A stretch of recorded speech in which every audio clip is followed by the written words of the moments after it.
नमस्कार, आप देख रहे हैं राजधानी एक्सप्रेस। मैं हूं रोशन राज।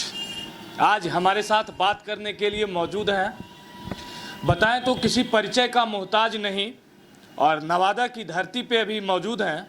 और नवादा के लाल, अगर बोलें तो नवादा के लाल शायद कितने नए नए कलाकारों को भोजपुरी में एक नाम दिया है। इनका नाम सरफराज भाई है। अगर आप देखते होंगे, भोजपुरी गाने सुनते होंगे, तो आप इनका नाम जरूर गाने में किसी न किसी गाने में ज़रूर सुने होंगे। और ये आवारा म्यूजिक के डायरेक्टर हैं। सरफराज भाई जो हैं, ये आवारा म्यूजिक के डायरेक्टर हैं। अब हम इनसे बात करेंगे और जानेंगे कि आखिर इन्होंने भोजपुरी इंडस्ट्रीज को क्यों चुना, और चुना तो इनको कितना कठिनाइयों का सामना करना पड़ा। नमस्कार सरफराज जी। नमस्कार। अच्छा, कब से आप इस इंडस्ट्री में काम कर रहे हैं, भोजपुरी में? इस इंडस्ट्री में हम करीब 7 साल हो गया है जुड़े हुए। अच्छा, ये क्रिएटिव आइडिया आपके माइंड में कहाँ से आया? ये क्रिएटिव आइडिया मेरे माइंड में आया कि पहले हम डीजे मिक्सिंग किया करते थे, बड़े बड़े कलाकारों का और बहुत सारे लोग का, बहुत सारे स्टूडियो का भी गाना जो होता है डीजे मिक्सिंग किया करते थे हम। ठीक है, तो मिक्सिंग करते करते लोग कॉल करने लगे कि भैया मुझे सपोर्ट कीजिए। नवादा के बहुत सारे कलाकार जो हैं, मतलब हमसे कहने लगे कि मुझे सपोर्ट कीजिए भैया, मेरा गाना को थोड़ा मिक्सिंग कर दीजिए, ये वो दिस डेट। तो उसके बाद कॉल आने लगा कि सर हमें नवादा में कोई स्टूडियो नहीं है, सो आप लोग सपोर्ट कीजिए। तो नवादा में तो मेरा था नहीं, तो उससे पहले हम गया में स्टूडियो किए थे, रिकॉर्डिंग स्टूडियो, जो कत्यानी फिल्म के नाम से था। वो मेरा पार्टनरशिप पे था, तो वो फिर अलग हो गए हम लोग। तो नवादा में खोलने से पहले हम सोचे कि सक्सेस होगा या नहीं होगा, समझे। तो उसके बाद हम मुंबई में कुछ दिन म्यूज़िक सीखे, और उसके बाद नवादा में सोचे एक्ट्रेस वगैरह कहाँ से आएगा नहीं आएगा। लेकिन बहुत सारे कलाकार जो थे, हम पे विश्वास थे, सबको मतलब विश्वास था हम पे कि सरफराज भी आप ही कुछ कर सकते हैं। तो गया से जब स्टूडियो मेरा हट गया, हम गांव में अपना स्टूडियो किए।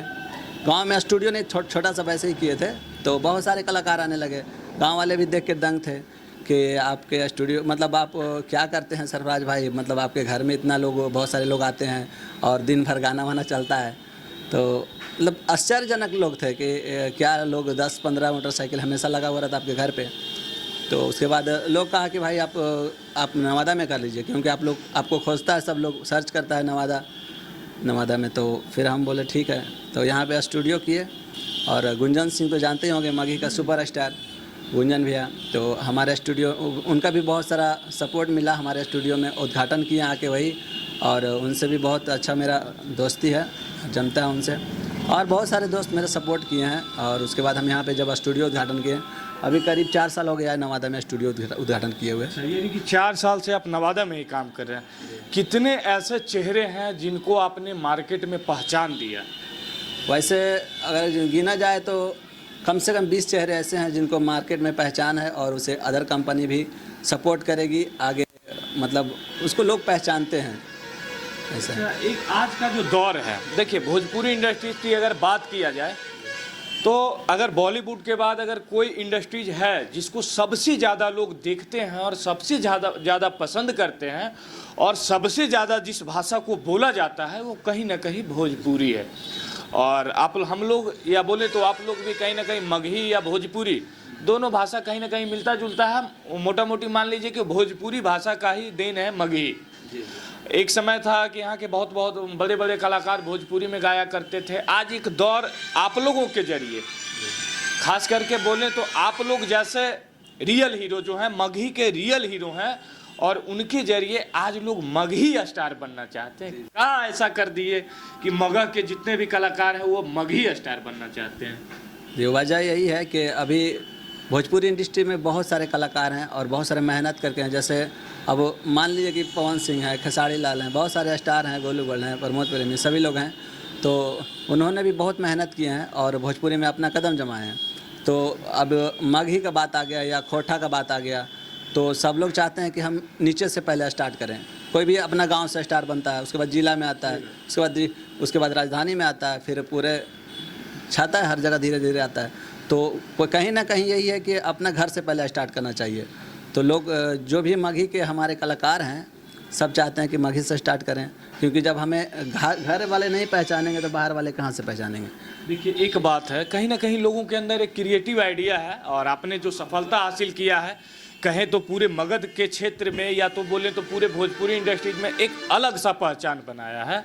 और उसका खास वजह है कि पिछले बार ही आपके स्टूडियो से एक होली रिलीज हुआ था, जिस होली का नाम था शायद अहिरान बबुआन। जी जी। और वो होली का जो गीत था वो आपके स्टूडियो का कहीं ना कहीं नाम को रोशन किया। जी जी। और आपके स्टूडियो का पहचान दिया, आपका पहचान दिया, और कहें तो उस गायक का भी पहचान दिया। उस गायक का क्या नाम था सर? उस गायक का नाम था रोशन रोही, और बहुत ही प्यारा लड़का है, बहुत ही मेहनत करता था और हमारे पास ही रहता था, साथ में हम लोग काम करते थे। अभी फ़िलहाल वो अदर कंपनी से कर रहा है, लेकिन बहुत ही प्यारा लड़का है। और आज तक जितना भी मेहनत किया हमसे भी जो भी आशीर्वाद लिया दिल से दिए, और उसका सक्सेस का कारण ये है और हमारे सक्सेस का कारण यही है कि जो भी काम करते हैं हम खुद पहले सर्टिफाइड हो जाते हैं कि हमें जब अच्छा नहीं लगेगा तो लोगों को अच्छा कैसे लगेगा। अच्छा, आप सेटिस्फाइड होते हैं, उसके बाद सिंगर को अपने स्टूडियो से मौका देते हैं, कहीं ना कहीं वो चलने वाला है कि नहीं, उसको लोग पसंद करेंगे कि नहीं, ये पहले आप वेरीफाइड कर लेते हैं। अच्छा, एक बात और है कि लोग स्टूडियो आज के दौर में पटना में खोलते हैं, अलग अलग जगहों पे खोलते हैं। नवादा में कहें तो म्यूजिक से यहाँ के लोगों का गाना सुनते ज़रूर होंगे, लेकिन लगाव यहाँ के लोगों को नहीं था। और आप उस नवादा में आए, नवादा में स्टूडियो खोले और आज पूरे बिहार में कहें तो अपना पहचान बना लिया। तो वही कारण है कि अगर हम जो भी काम करते हैं ना, ऐसा क्यों सक्सेस का यही कारण है कि अगर मेरे कलाकार मेरे पास आते हैं तो उम्मीद लेके आते हैं कि सरफराज भैया के पास हम जाएंगे तो जो होता है घर का स्टार्टिंग, तो घर के जैसा मुझे मान सम्मान और एक पहचान मिलेगा। भैया मेरे पीछे मेहनत करेंगे, तो इसका म्यूज़िक बनाना, रिकॉर्डिंग, सॉन्ग का जो जांच होना चाहिए ये सब सारा चीज़ आप ही कर लेते हैं कि और कोई करता है? नहीं, और भी लोग हैं मेरे कंपनी में जुड़े हुए, लेकिन सारा वेरिफिकेशन जो है उस लिरिक्स का वेरिफिकेशन हो गया, म्यूज़िक तो हम खुद करते हैं, उसका हो गया, प्लस चैनल पे कौन सा सिंगर का कैसे चैनल पे जाना चाहिए, किसको कहाँ तक सपोर्ट मिलना चाहिए, किसका क्या है, कौन कितना गरीब है। हमारे स्टूडियो में जो भी विकलांग लोग हैं उनके लिए फ्री है, ऑडियो वीडियो सारा चीज़ फ्री कर दिए हैं उनके लिए। विकलांग, अच्छा, ये बहुत बड़ी बात बोल रहे हैं सरफराज भाई का। बात एक बहुत बड़ी बात है और बहुत बड़ा बात है। ये बोले कि जो दिव्यांग लोग हैं, बोले तो दिव्यांग लोगों के लिए इनके स्टूडियो में गाने का पैसा नहीं लिया जाता है, ऑडियो वीडियो दोनों फ्री है। जी जी। यानी कि उनको मौका ये देते हैं, दिव्यांग लोगों को बोले तो ये मौका एक्स्ट्रा देते हैं, बिना पैसे का अगर सपोर्ट करते हैं तो ये बहुत बड़ी सपोर्ट है, और खास करके बोले तो मानवता के ऊपर खड़ा उतरते हैं। अच्छा, सबसे ज़्यादा कठिनाई आपको किस चीज़ में सामना करना पड़ा इस क्षेत्र में? सबसे ज़्यादा कठिनाई आपको कहाँ हुई? सबसे ज़्यादा कठिनाई यहाँ होता है, अगर मेरे नॉर्मल कलाकार हैं, जो भी कलाकार मेरे पास आते हैं उसको हम स्टार्टिंग करते हैं कि नया कलाकार है तो उसे पहचान देने में बहुत सारा मुश्किल होता है। कोई भी कलाकार, नया कलाकार को 1 साल 2 साल 3 साल मेहनत करना पड़ता है, उसके बाद उसे पहचान मिलता है। हिट कलाकार को तो कोई भी सपोर्ट करेगा, किसी का भी चैनल से व्यूज़ जाएगा। मान लीजिए कोई भी स्टार का अगर हम सॉन्ग अपलोड करते हैं, कंटेंट लेते हैं तो उसका व्यूज़ जाएगा, लेकिन जो नए चेहरे होते हैं, नए कलाकार होते हैं, उसके लिए बहुत कठिनाई है। उसके लिए बहुत वेरिफिकेशन करना पड़ता है कि आप इस समय में ऐसा गाना गाएं, इस समय में ऐसा लिरिक्स चाहिए, आपके चेहरे पे ये एक्सप्रेशन। वीडियो शूट के समय भी हम वहाँ पे रहते हैं और रिकॉर्डिंग के समय हम खुद रिकॉर्डिंग करते हैं, और कौन सा सॉन्ग का कैसा म्यूजिक होना चाहिए।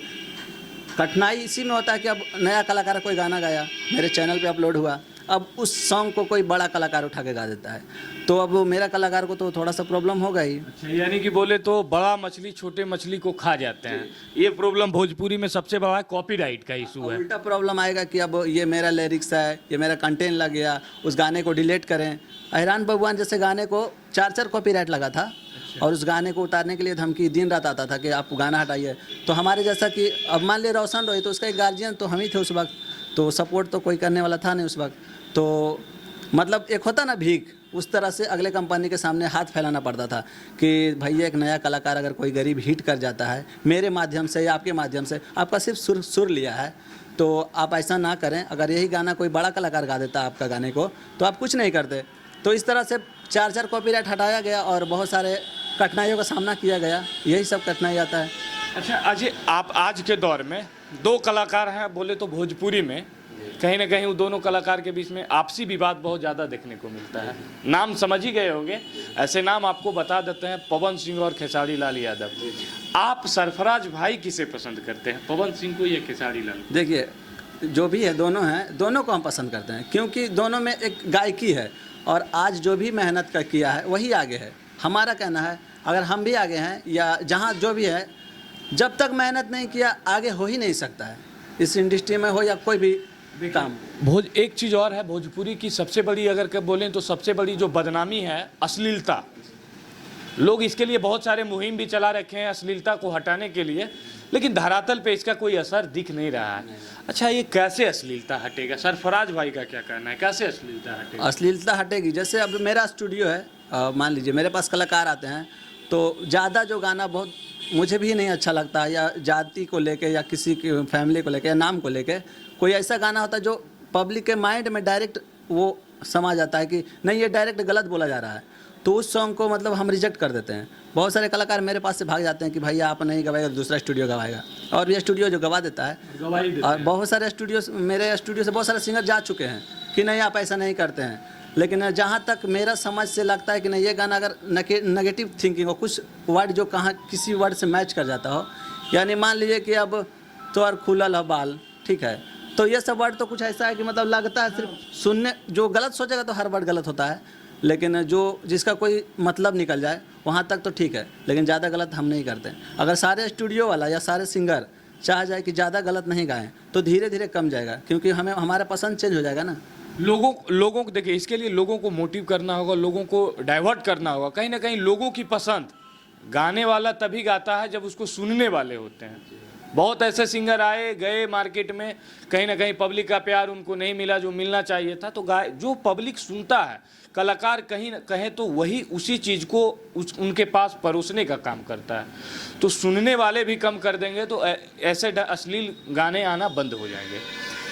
सबसे बड़ा चीज़ है कि देखिए, सबसे बड़ा चीज़ है कि आज जो मुहिम है, बोले तो लगभग पिछले 1 वर्ष से निरंतर किसी चैनल के द्वारा, हम नाम नहीं ले सकते हैं, लेकिन किसी चैनल के द्वारा निरंतर मुहिम को चलाया जा रहा है, लेकिन आज तक इसका धरातल पे असर नहीं हुआ है और नहीं दिखेगा जब तक लोग जागृत नहीं होंगे। इसलिए जिम्मेवारी उनकी है जो सुनने वाले हैं कि आप कैसे गाने को सुनते हैं।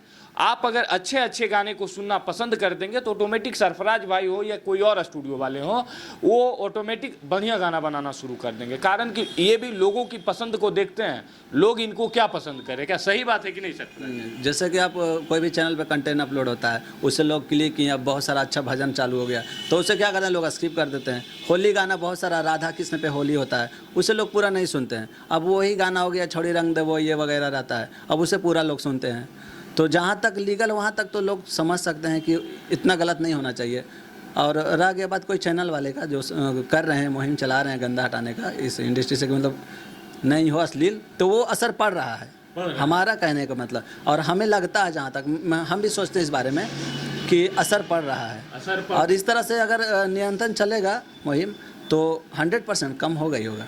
अच्छा सरफराज जी, आप अपने सफलता, अगर आप अपने कैरियर में यहाँ पे सफल हुए हैं तो इसका राज श्रेय आप किसको देंगे? सफल होने का श्रेय किसको देंगे? इसका राज सफल होने का तो श्रेय देंगे पहले तो मेरी माँ है, जो मतलब कोऑपरेट करती हैं, बहुत कोऑपरेट करती है। मेरे गलत काम में कभी सपोर्ट नहीं करेगा। आज तक मेरा ऐसा क्रेडिट है गांव से लेके पूरे ज़िले में, या जो भी लोग मुझे जानते हैं, किन्हीं के साथ मेरा गलत व्यवहार नहीं है।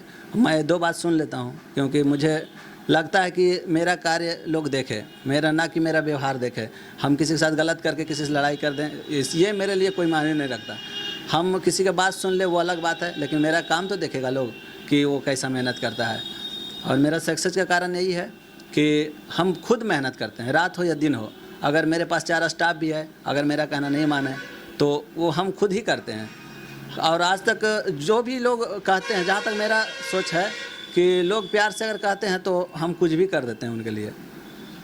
तो बहुत बहुत धन्यवाद सरफराज जी कि आप अपना बेशकीमती समय हमें दिया, इसके लिए धन्यवाद आपको। और सरफराज जी एक बात बहुत अच्छा बोले हैं कि अगर लोग बढ़िया सुनना पसंद करेंगे तो कहीं ना कहीं अश्लीलता ऑटोमेटिक हट जाएगा, और जो लोग अश्लीलता का मुहिम चला रहे हैं उसका असर भी कहीं ना कहीं पड़ रहा है, जैसा कि सरफराज जी का कहना है। और इन्होंने बहुत सारे कलाकार को अपने आवारा म्यूजिक चैनल के माध्यम से बहुत सारे नए कलाकार को इन्होंने पहचान दिया है, जो कि मार्केट में आज कहीं ना कहीं दूसरे कंपनी से, दूसरे म्यूजिक स्टूडियो से अपना कहीं ना कहीं गायकी आज भी गायकी के माध्यम से दूसरे स्टूडियो के माध्यम से लोगों के बीच गाना पहुंचा रहे हैं। कहीं ना कहीं उन गायक को जो हिट करने का श्रेय है वो सरफराज जी को जाता है। दूसरा चीज़, इन्होंने कैरियर में बहुत संघर्ष किया है, चाहे वो डीजे मिक्सिंग से लेकर आज आवारा म्यूजिक तक का इनका संघर्ष बहुत कड़ा संघर्ष रहा है। और साफ तौर पे इन्होंने अपने जो सफल होने का श्रेय अपनी माता जी को इन्होंने दिया। इसी तरह आप देखते रहिए राजधानी एक्सप्रेस, आप तमाम ऐसे ऐसे नए नए चेहरे से हम आपको मुलाकात करवाते रहेंगे, उनसे बात करवाते रहेंगे, उनकी बातों को सुनाते रहेंगे कि ज़िंदगी में अपने कैरियर में कैसे किसी व्यक्ति को सफल बनाया जाता है और खुद सफल बना जाता है। इन्होंने दूसरों को भी सफल बनाया है और खुद भी सफल बना है। भोजपुरी इंडस्ट्रीज में तमाम जो बड़े मछली हैं, कहें बोले तो छोटे मछली को खा जाते हैं, ऐसा मेरा भी मानना है, तमाम कलाकारों का भी, छोटे कलाकारों का भी मानना है और सरफराज जी का भी मानना है। तब तो उन कलाकारों से भी विनम्र आग्रह होगा कि आप कम से कम बड़े कलाकार हैं, आपको लोग चाहते हैं, आप रोल मॉडल हैं, आपके आचरण पे लोग चरित्र चित्रण करते हैं। एक बात और कहना चाहेंगे कि आज तक ऐसा देखे नहीं, मतलब इंडस्ट्री में, भोजपुरी इंडस्ट्री हो, अब तो मघिया हम लोग का बहुत आगे जा रहा है। गर्व होता है कि हम मघी में काम कर रहे हैं और जुड़े हुए मघी से हमें बहुत गर्व है कि हम मघी में हैं। और हमारे गुंजन भैया जो हैं मघी के शेर, जो जिन्हें शेर बोलते हैं वो हैं, और आज मघी का पहचान उन्हीं से है, माना जाए तो उन्हीं से है। और मेरा मानना है जहाँ तक कि कोई भी कलाकार आज तक, बड़े कलाकार अगर खुल के छोटे कलाकार का सपोर्ट करे तो ऐसा नहीं, बड़ा कलाकार सपोर्ट करेंगे तो छोटा वाला भी आगे जाएगा ही जाएगा।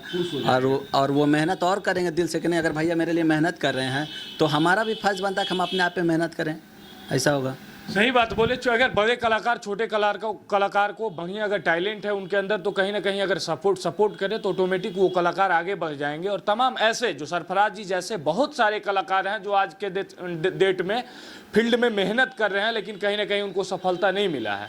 सरफराज जी का मेहनत जो है अटूट है और इसके कारण इनको पब्लिक भी समर्थन दिया और तमाम कलाकारों को इन्होंने एक पहचान दिया। और मगध के लाल बोलें तो मगध के लाल गुंजन सिंह जो भोजपुरी में आज अपनी गायकी का लोहा मनवा चुके हैं, कहीं ना कहीं उनका सहयोग भी इनको मिला है। और इनका श्रेय जो है गुंजन सिंह को भी जाता है कि मगध के क्षेत्र में नए नए कलाकार का रोल मॉडल बनकर उभरे हैं। आप इसी तरह देखते रहिए राजधानी एक्सप्रेस न्यूज़। मैं हूँ रोशन राज, धन्यवाद।